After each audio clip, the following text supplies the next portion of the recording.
validation. Validation means software is functioning as per the customer requirements. Customers requirements. And verification. Verification testing. What is the objective of verification testing?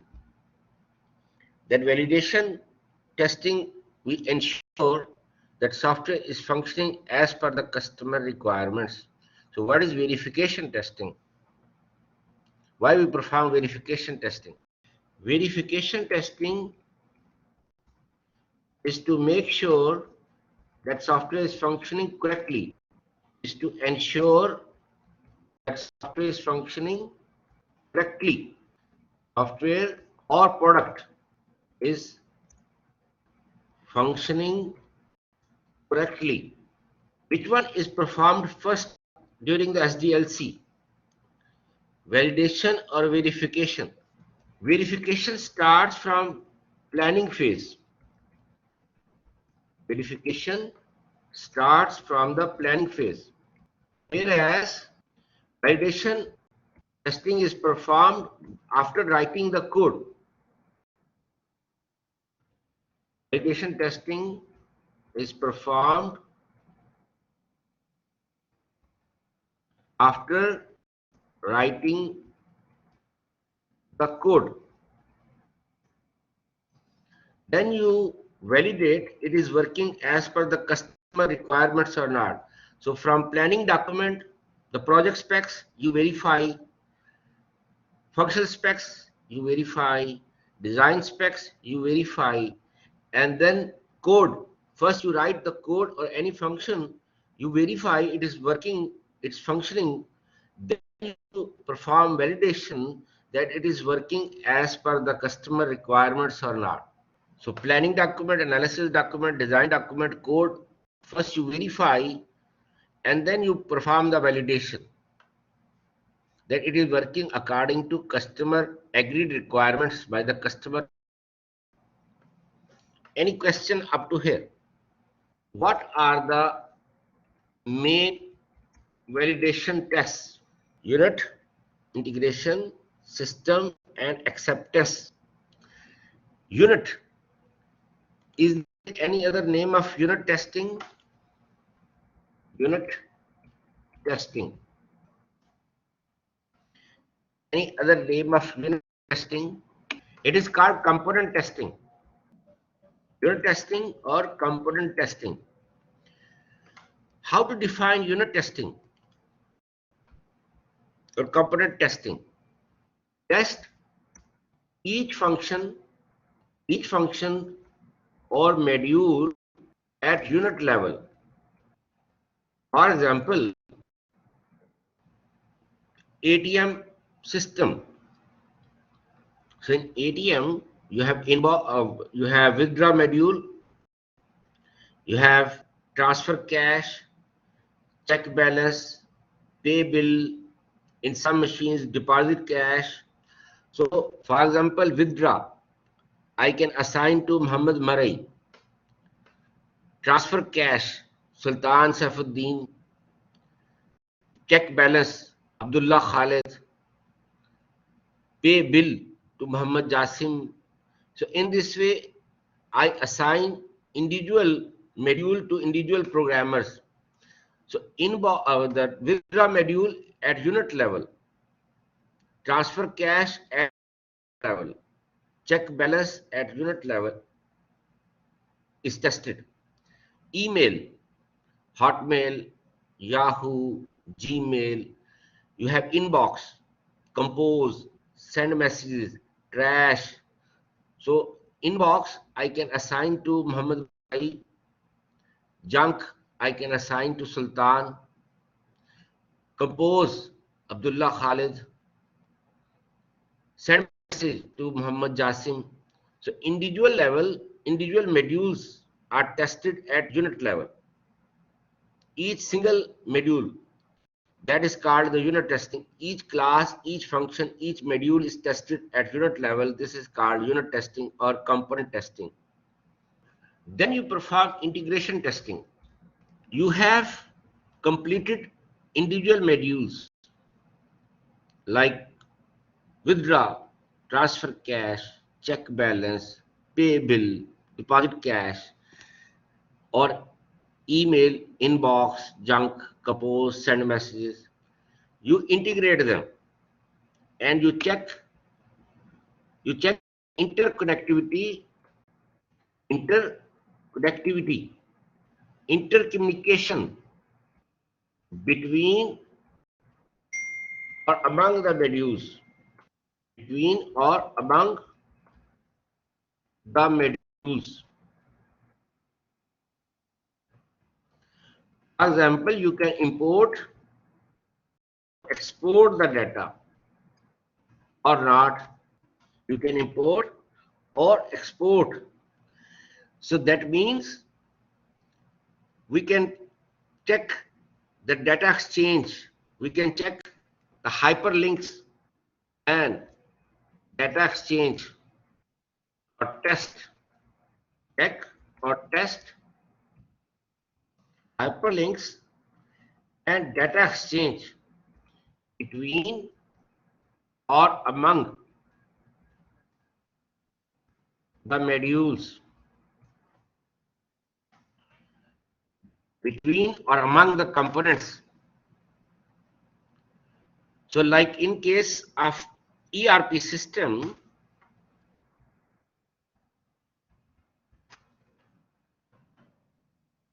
it is collection of integrated systems, HR module, human resource, logistics, inventory, payroll, customer relationship, supply chain. So each module is a complete system. So you can check that you can have interconnectivity between HR module to customer relationship module or to logistics module or to payroll module like attendance with the payroll. So you can import and export the data or MADA like Samba, ATM system, Al Raji or Arab National Bank, Bank of Riyadh. So you can withdraw money from any of the banks which is under the MADA. So data is exchanging between or among them. They are properly integrated or not.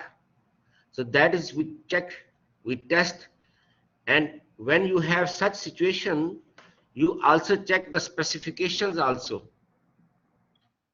Specifications. Test the specifications or dependencies.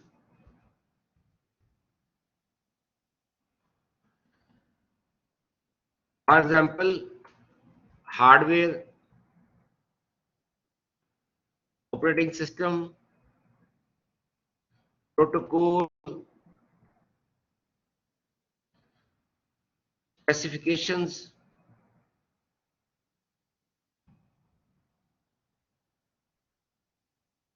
and standards. Language, language, programming language, dependencies. Like vendors are different.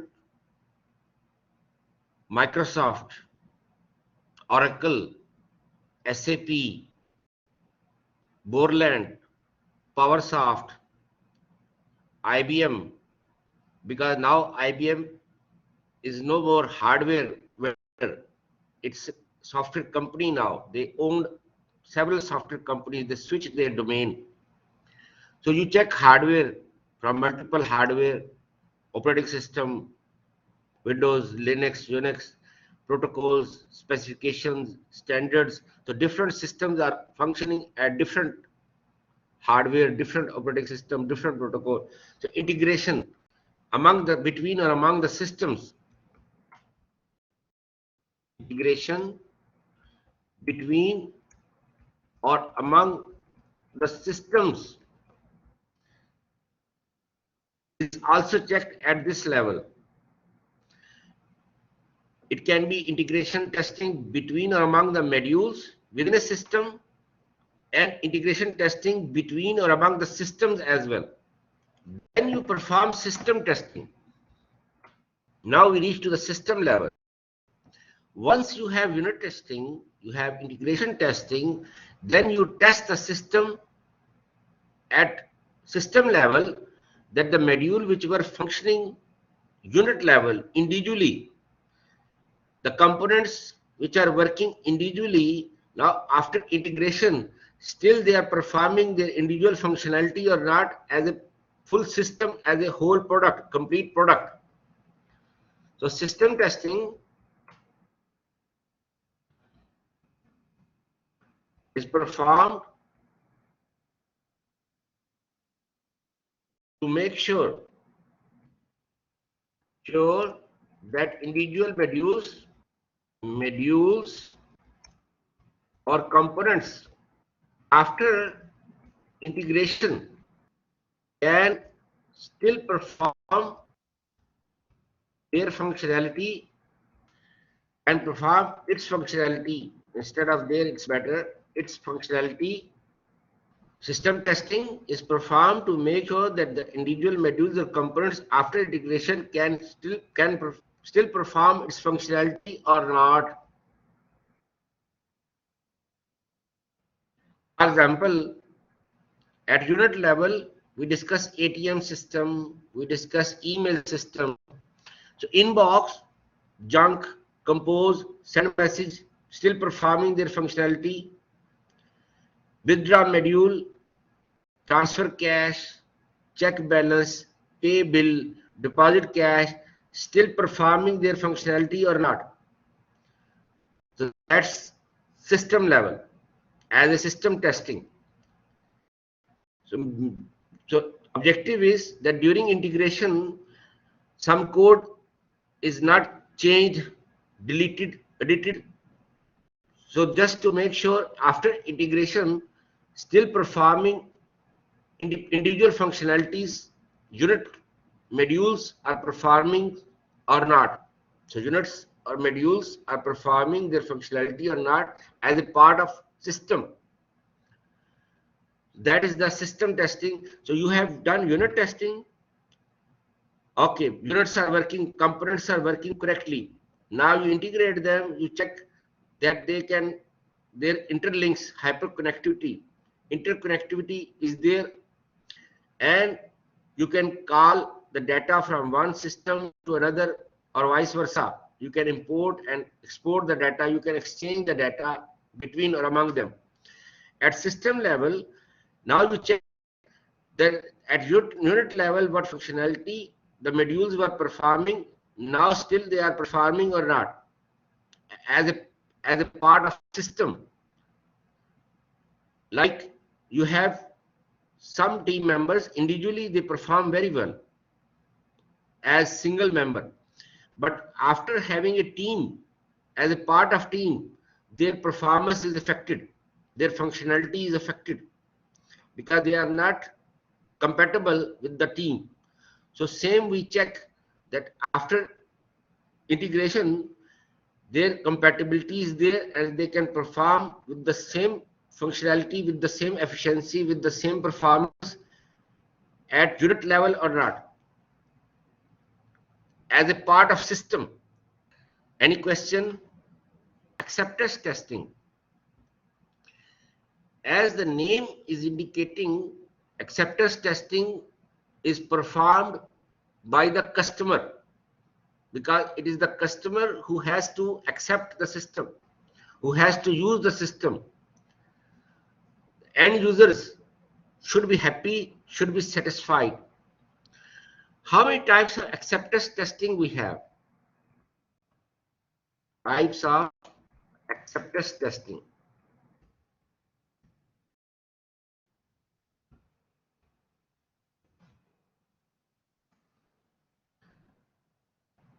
Saad Ghalib.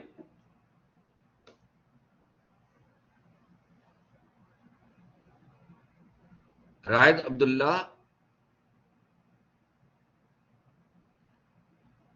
Muhammad Jasim.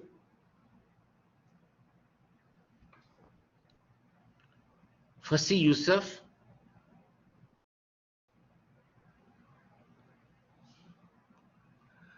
Abdullah Khalid, Abdul Latif Garamullah,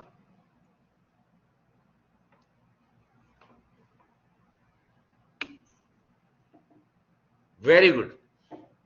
Alpha and beta. Alpha and beta testing. So alpha and beta. What is the difference between alpha and beta? Ali. In the alpha testing, we call the customer at the software company side to test in front of the team. Alpha, we call the customer at our site to test in front of the development team.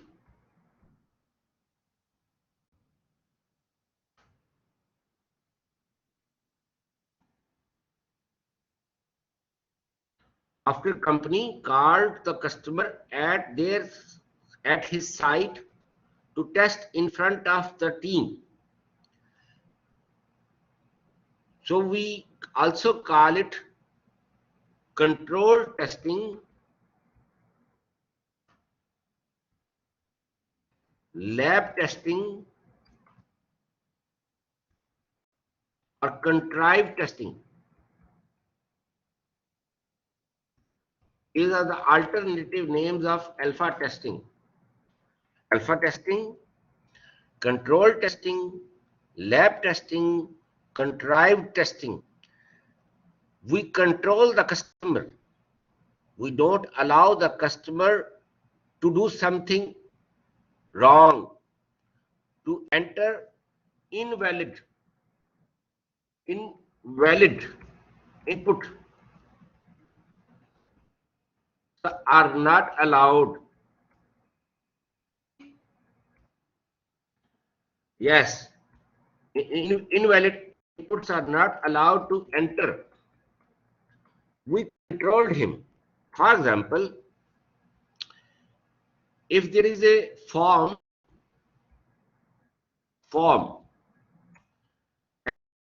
it has name, mobile number, contact. In front of name, if he is trying to enter number 1, 2, 3, who will stop him? In front of name, he is trying to enter number. And in front of mobile number, if he is trying to enter ABC, we will stop him. What are you doing? Have you seen any name with number 1, 2, 3? Or any mobile number? Have you seen any mobile number with ABC? So we will not, or there is some field like address, and he is trying to skip it without filling. He is trying to submit the form. We will stop him. Please enter the address. Or he is trying to enter minus value. Or he is trying to enter very large value. We will stop him. That please, why you are entering so large value? Enter some reasonable value. So we'll give him a scenario and we will ask him to test as per our instructions, as per our guidelines. That is called alpha testing. And then you have beta. In the beta, we release the software to test at the customer side.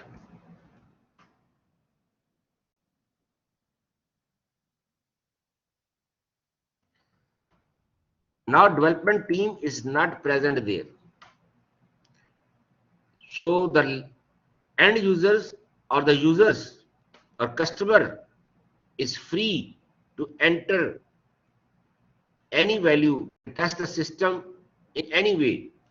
So the customer will ask his end users, try to crash the system,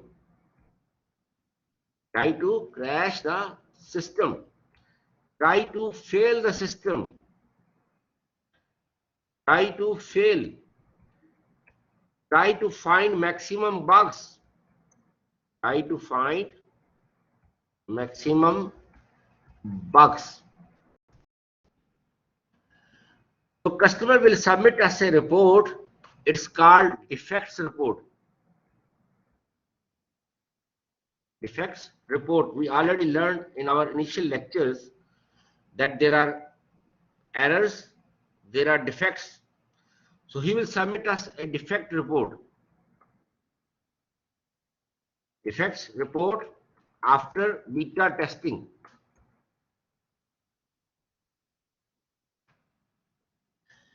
And then we will fix those defects, and then we will perform alpha again, beta again, till the customer approves the beta. Customer approves the beta, and then he has to release the money. Then the customer has to release the money because he approves the beta. Palus. And then we release the final version. As he paid to us, we release the final version. We publish it on the server so he can use. And like Microsoft release beta version, that is for the end users to test the beta version of Microsoft product, like Windows release beta version of Windows or any other product. So same in the software companies, they release the beta version for the customer to test as he likes, to try to find maximum bugs. And then there is the alpha cycle and beta cycle is there till customer approves. Any question up to here?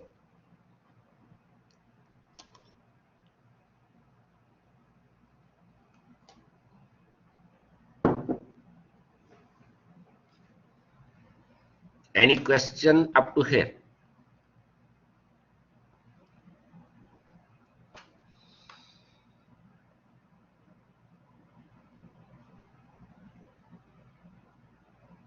Any question? Very good. Now I move to the verification testing.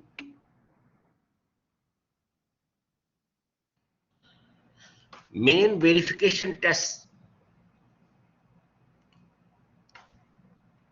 Raid Abdullah, Bandar Saad, Muhammad Mabrek,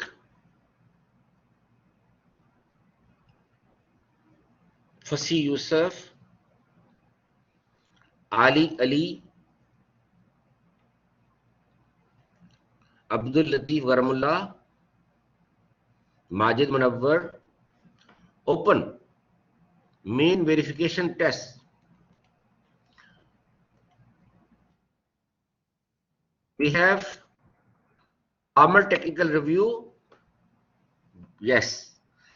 Formal technical review, FTR, post-mortem analysis, walkthrough, formal inspection.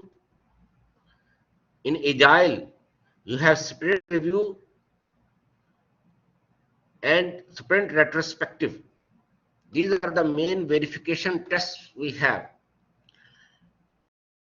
Let's go to each one by one. We call them sessions as well. Sessions. We call them sessions. FTR session, post-mortem analysis session, walkthrough session, farmer inspection session, spirit review. It's not, instead of session, we call it a meeting, sprint retrospective meeting, but actually it's a session. FTR, Farmer Technical Review or meeting, it's a review session in which the review leader presents the content of the agenda to be reviewed.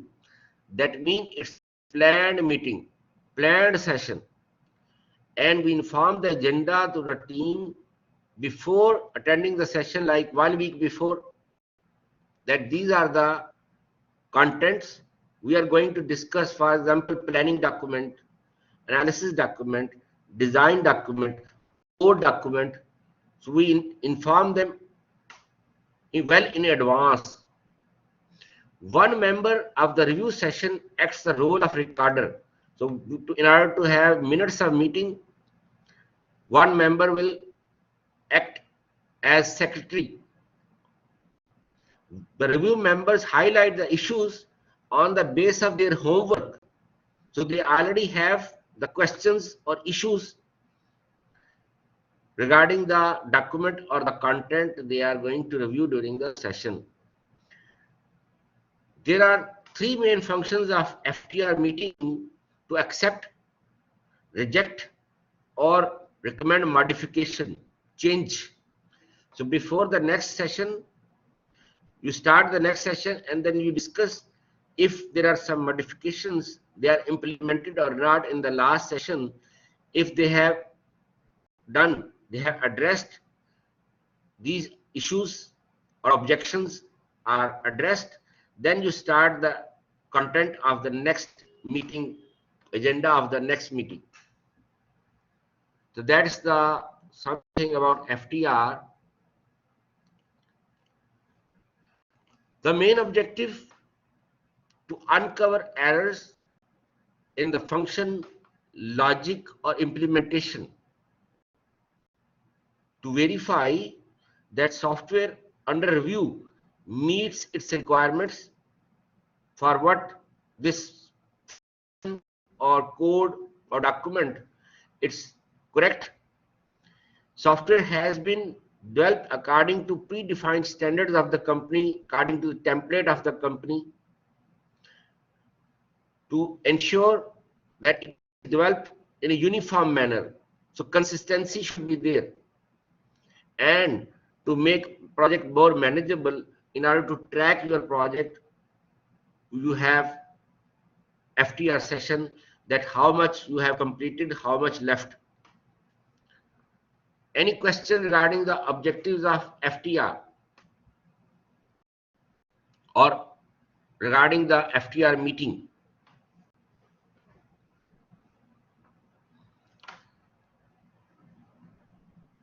Then you have post-mortem analysis.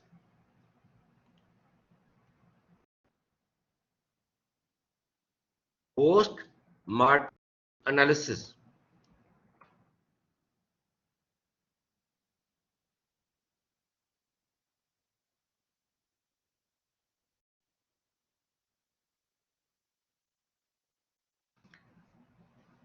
Shakir Atawallah, any idea about post-mortem analysis?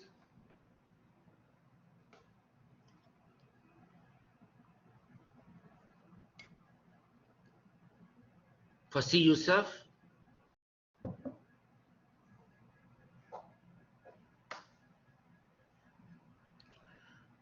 Majid Munawwar?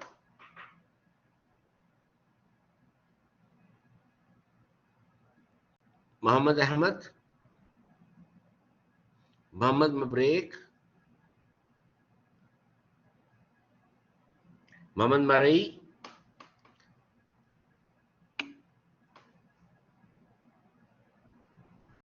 Very good. Post-mortem is taken from medical field. Like medical doctors, they cut the body of the died person to find the cause of death. Like somebody is killed. So police will take his dead body to a medical hospital to perform post-mortem analysis to find the cause of death, that he is killed by bullet, he is killed by knife, or he is killed by giving him poison, sum, or somebody stopped his breathing by putting pillow on his face, so he cannot breathe, and to have car accident, planned car accident to kill someone. So there are different scenarios in which post-mortem analysis is performed to know the time of death, cause of death, something related to the, which is helpful for the police to identify the killer. Same here. FTR meetings are performed during the release before delivering to the customer. FTR meetings are conducted several during the development of a release.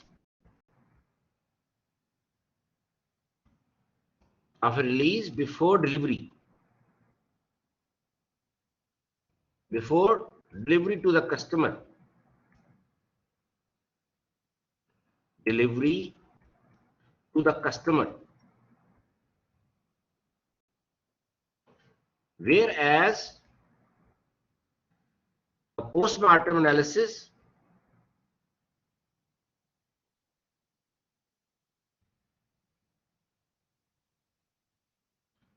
is performed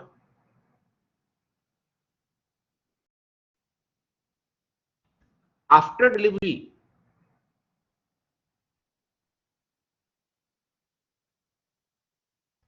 to the customer.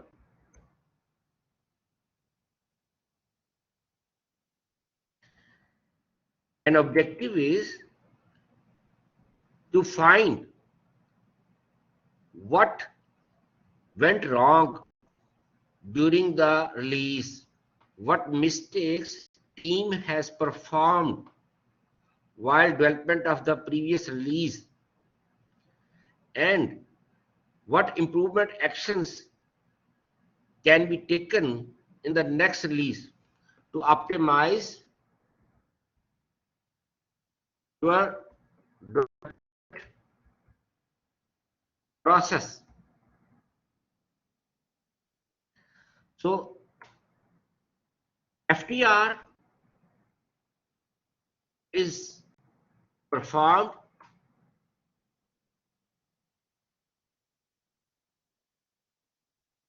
to improve a release,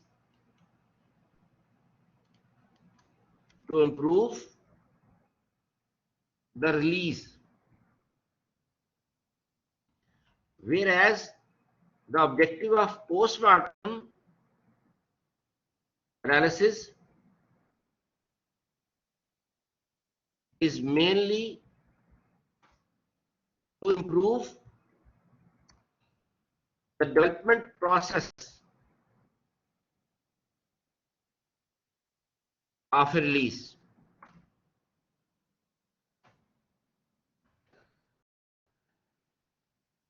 What improvement actions can be taken to improve, so you don't repeat those mistakes that you have performed in the previous release. So to learn from your mistakes, post-mortem analysis is performed after delivering each release before starting the next release. Before starting the next release.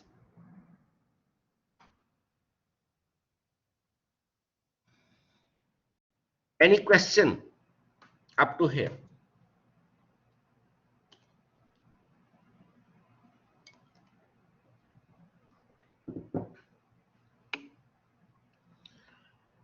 Then you have walkthrough. walk through.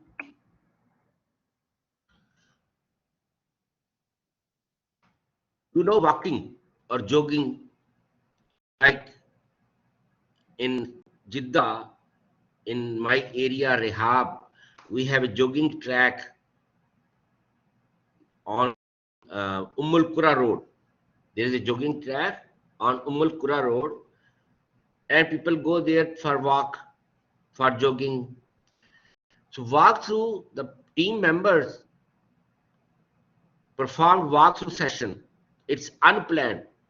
Project manager and the quality assurance engineer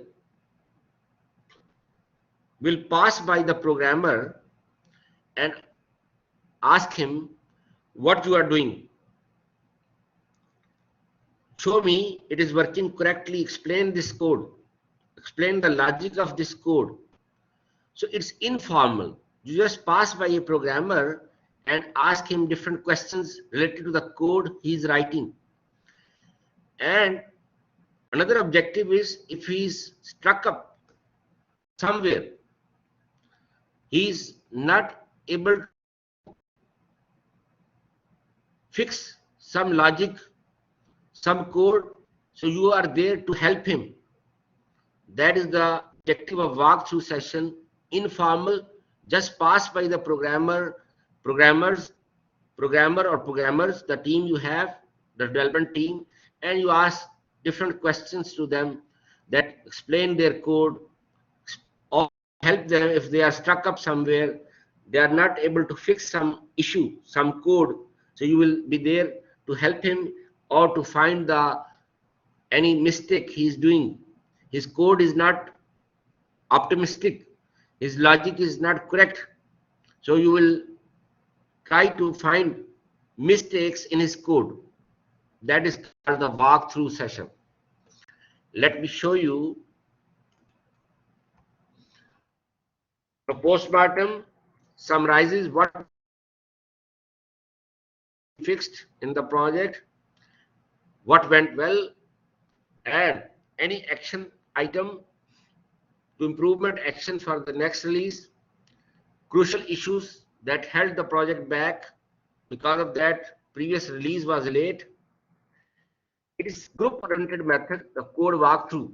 Set of people like programmer, project manager, quality assurance engineer, system analyst look at the code and ask questions to author of the code to find the mistakes in his code or to optimize his algorithm.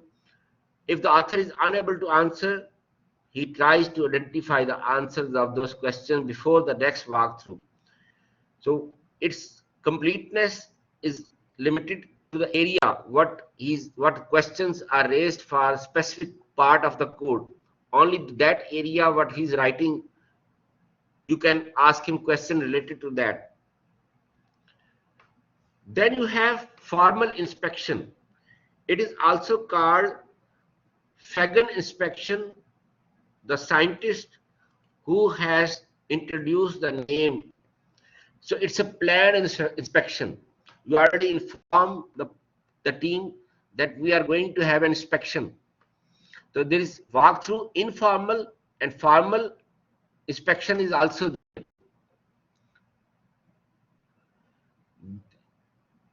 So you ask the questions, you have review questions before you go to the inspection. Like FTR, it is also another way, but FTR, you have separate meeting and you have all the members, you inform them before the agenda and they are ready. Same like this, but it is not separately in a meeting room. It is within the team members which are sitting, the programmers which are sitting, you pass by them and you ask them different questions, but they know you are going to come and you are going to have inspection. Only the difference is that walkthrough is informal, this is formal. How much well planned and prepared the review is conducted, multiple diverse reviews, assignment assigning specific roles to the participant, going sequentially through the code in a structured manner. So you read the code line by line and try to ask the question. So that's the formal inspection, walkthrough, postmortem. In Agile, we have sprint review. Sprint review is like FTR, but it is called sprint. In Scrum, release is called sprint. Release is in Scrum, release is called sprint. Release is called a sprint.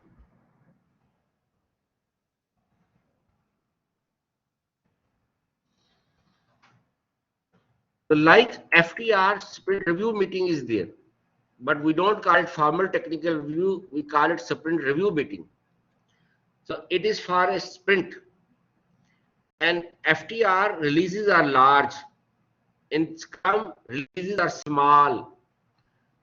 So that is the only difference in the structured and the traditional plan-driven methodologies and agile methodologies. So we have sprint review meeting, and sprint retrospective is like post-mortem analysis. So only the names are different. Post-mortem is also done after delivering a release, and sprint retrospective is also performed after delivering the sprint. So sprint review during a sprint before delivering to the customer, and sprint retrospective after delivering to the customer to optimize your process. Any extra team member, any extra resource, any extra activity that should be eliminated during the sprint retrospective, during it is discussed before starting the next sprint. So sprint review meeting, Scrum Master, product owner, stakeholders, and team presents a demo on the product and will determine what are finished and what are not. And sprint retrospective is a recurring meeting at the end of each sprint to discuss what went well and what went wrong for the next sprint. So it's an essential part of Scrum framework for developing, delivering, and managing complex projects. So that's main verification test we have done. Any question among any of them?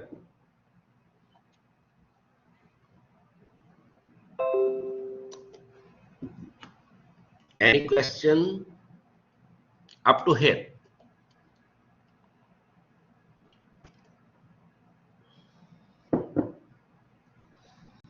Any question?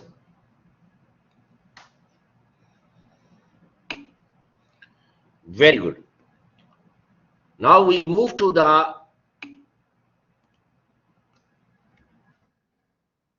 risk management.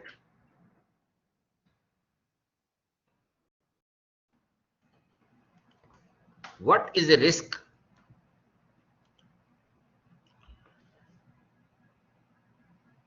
MS Sadiq, what is a risk?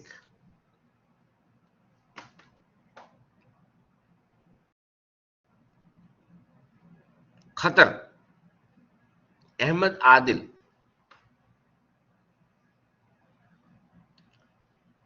Fasi Yusuf. If we talk about project risk, for the risk software projects, anything that can fail a project, anything that can fail a project, that can go wrong against the project to fail it, it will be called risk. The same for if you talk about organization. So anything that can, yes, errors or failures still not happen or not exist. So risk for project, anything that can fail a project will be called a risk. Then we have management. So So risk management has two words. Risk, khatar. How to define management? We have field management discipline, management sciences, or like we have information system department, we have management science department, BBA, MBA. Osama Ali.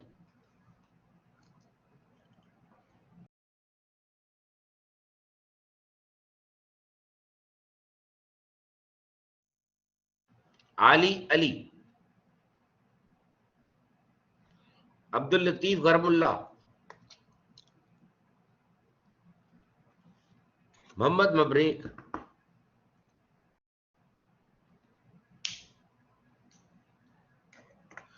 Muhammad Marai.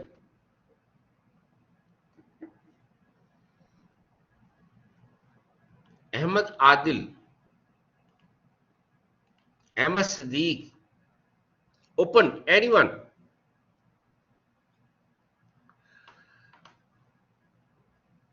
The word management, planning, monitoring and control. Monitoring and control. So management means planning, monitoring and control. So we have risk management.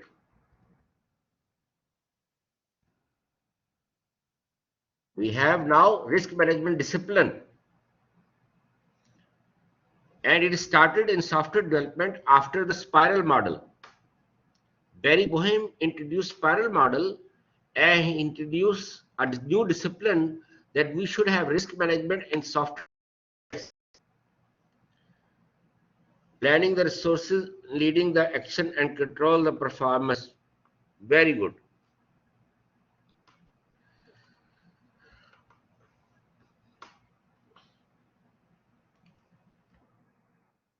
What is risk management? Estimate all possible risks that can affect a project. Prepare a plan to manage all estimated risks. So first you identify and then you prepare a plan. Then monitor them. Monitor those risks that you have identified. So there are 4 steps in risk management. Risk identification, prepare a plan, monitor those risks that they are occurring or not, and then implement the plan. For example, let's talk about some examples. Risk. You have a risk that one of the team members or few team members will leave during the project. You have this smell. You can sense that they are not happy with the salary or with their designations or with the work environment or with their bosses, immediate bosses. So you as a project manager or as a system analyst, you have this feeling that few team members may leave during the project. So you make a plan, backup plan, that if they leave, what you will do. Then you monitor them. If they leave, then you implement the plan. I remember one scenario, one example. There was a network administrator in Saudi Arabia from India, system administrator of IBM server, IBM operating system. And there are few people who are good in IBM server administration. So he went to his boss and he said that increase my salary to double, I will resign. This is my resignation. So this is 3-month notice. So thank you very much. Then his boss asked him, okay, I will talk to the top management. Keep your resignation in your pocket. And meanwhile, he started the hiring cycle. So he increased his salary like 30%, 40%, but not 100%. So after and ask him, okay, I am still in discussion with my top management, with the administration, to increase your salary to double. You carry on. So again, after a couple of months, meanwhile they have hired suitable guy. After a couple of months, he went again to his boss and he put his resignation again on his table that I'm resigning. You did not fulfill your promise. You did not increase my salary to double. This is my resignation. So boss collect his resignation and he said, thank you very much. We have hired one guy. Now you are in 3 month notice period. So you have to train him in that notice period and Khrujan Haya, final exit after that. And they send him back to India after 3 months after training. This is an example that you have a plan and you implement. As a company, I discuss example of NetSol Technologies, the top company of Pakistan. NetSol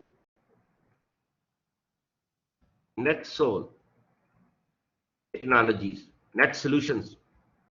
It is a leading company of Pakistan, number one, and their software is working in BMW, Mercedes-Benz, Nissan, Yamaha, and BMW Germany, UK, USA, Australia, Taiwan, Korea, India. Now they are also functioning in Saudi Arabia. Same for Mercedes, same for Nissan, same for Yamaha. And they have a software, its name was LeaseSoft, Taxeed software, car leasing. LeaseSoft. And it's no more LeaseSoft only for leasing, it's a complete financial suite. Financial suite. LeaseSoft is transformed into complete financial suite. They have a problem that their salaries are low and they have continuous switching problem. And NetSol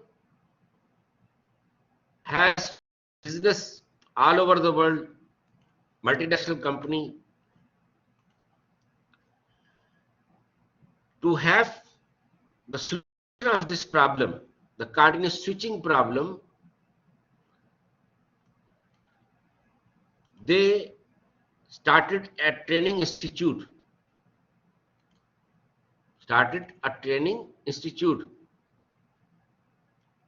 And after the training, they select the best candidate. So they have hiring cycle in parallel with the firing cycle or switching cycle.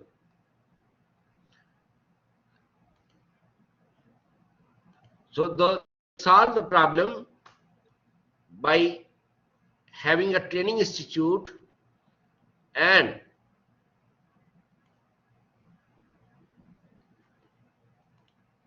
solve the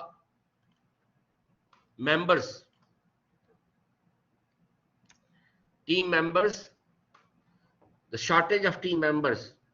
So they fix this problem.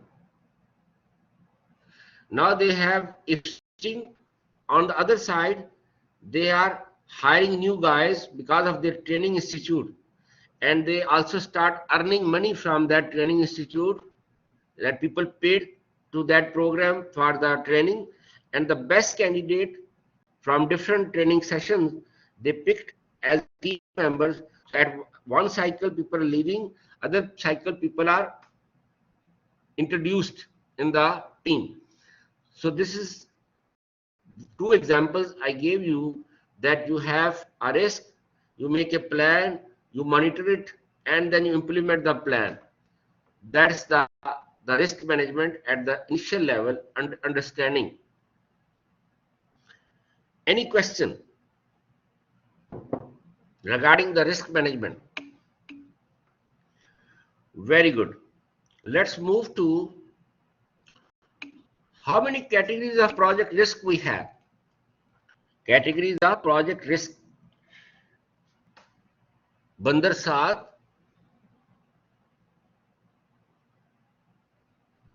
Muhammad Ahmed, 5. Can you name them, Bandar Saad? Name the categories. Resources. Okay. Let me ask someone else. Funding, planning,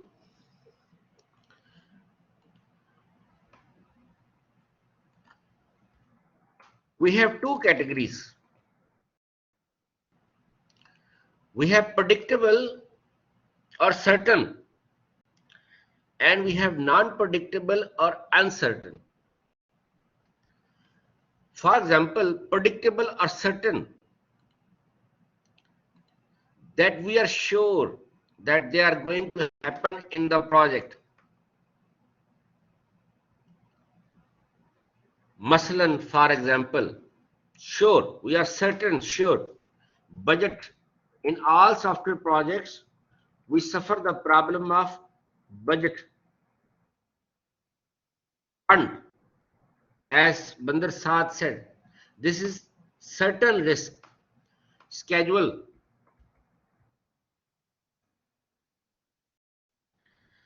This is also certain, sure. They are predictable. We can predict that these risks are going to happen during the project. Whereas we have non-predictable or uncertain, that we are not sure that they may or may not happen during the project. Masalan, for example, team member may or may not leave, the project.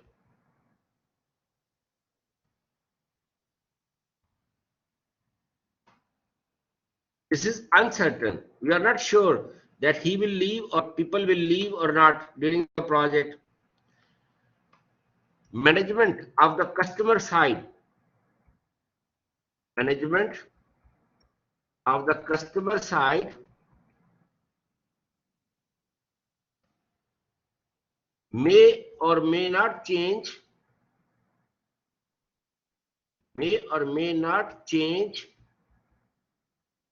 their mind to freeze the project.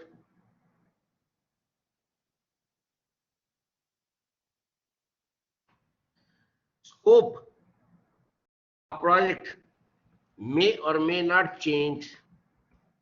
Scope of the project may or may not change.